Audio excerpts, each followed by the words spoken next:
प्रधानमंत्री नरेंद्र मोदी ने कहा है कि दुनिया पर्यावरण और सशक्तिकरण के लिए फैशन के दृष्टिकोण को अपना रही है और भारत इस संबंध में अग्रणी भूमिका निभा सकता है। उन्होंने खादी, आदिवासी वस्त्र और प्राकृतिक रंगों के उपयोग जैसे उदाहरणों का हवाला देते हुए कहा कि स्थिरता हमेशा से भारतीय कपड़ा परंपरा का अभिन्न अंग रही है। कल शाम नई दिल्ली के भारत मंडपम में भारत टेक्स 2025 में उपस्थित लोगों को संबोधित करते हुए प्रधानमंत्री ने कहा कि भारत की पारंपरिक टिकाऊ तकनीकों को अब अत्याधुनिक तकनीकों के साथ बढ़ाया जा रहा है, जिससे कारीगरों, बुनकरों और उद्योग से जुड़ी लाखों महिलाओं को लाभ मिल रहा है। प्रधानमंत्री ने कहा कि सरकार का लक्ष्य 2030 तक कपड़ा निर्यात को मौजूदा 3 लाख करोड़ रुपए से बढ़ाकर 9 लाख करोड़ रुपए करना है। प्रधानमंत्री ने कहा कि भारत उच्च श्रेणी के कार्बन फाइबर के निर्माण की दिशा में आगे बढ़ रहा है। सरकार कपड़ा क्षेत्र के लिए कुशल प्रतिभा पुल बनाने का काम कर रही है। भारत टेक्स 2025 एक प्रमुख वैश्विक कार्यक्रम है जो 14 से 17 फरवरी तक आयोजित किया जा रहा है।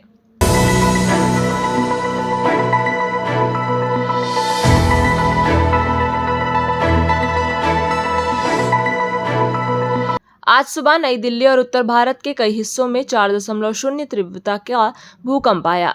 राष्ट्रीय भूकंप विज्ञान केंद्र के अनुसार भूकंप का समय सुबह 5:36 था। इसका केंद्र दिल्ली के पास 5 किलोमीटर की गहराई पर था। राष्ट्रीय भूकंप विज्ञान केंद्र ने बताया कि दिल्ली, नोएडा, इंदिरापुरम और अन्य एनसीआर क्षेत्रों में आए भूकंप का केंद्र 28.59 उत्तरी अक्षांश और 77.16 पूर्वी देशांतर पर था। किसी भी तरह की संपत्ति या जानमाल के नुकसान की तत्काल कोई सूचना नहीं मिली है। भूकंप का केंद्र धौलकुआं में था। प्रधानमंत्री नरेंद्र मोदी ने सभी से शांत रहने और सुरक्षा सावधानियों का पालन करने का आग्रह किया है।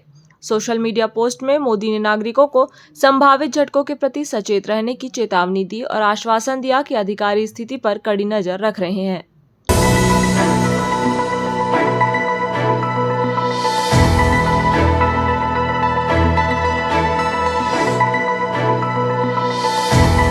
कतर के अमीर शेख तमीम बिन हमद अल थानी आज से भारत की 2 दिवसीय राजकीय यात्रा पर आएंगे। यात्रा के दौरान शेख तमीम प्रधानमंत्री नरेंद्र मोदी से बातचीत करेंगे।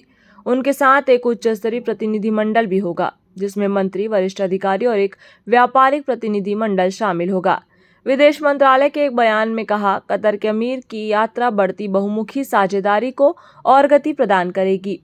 विदेश मंत्रालय ने कहा कि हाल के वर्षों में व्यापार, निवेश, ऊर्जा और प्रौद्योगिकी, संस्कृति और लोगों के बीच संबंधों के क्षेत्रों सहित दोनों देशों के बीच संबंध लगातार मजबूत हुए हैं।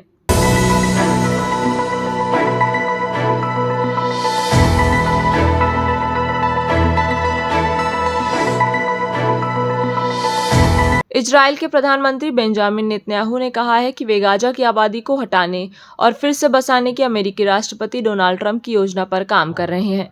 उन्होंने इसे क्षेत्र के भविष्य को सुरक्षित करने का एकमात्र तरीका बताया।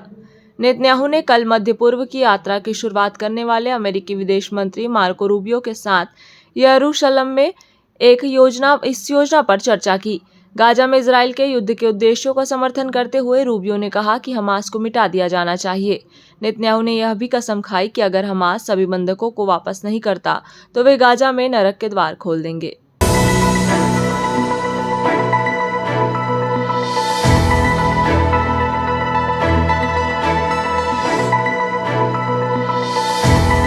महिला प्रीमियर लीग 2025 में गुजरात जायंट्स ने कल शाम वडोदरा के कोटांबी स्टेडियम में यूपी वॉरियर्स को 6 विकेट से हरा दिया।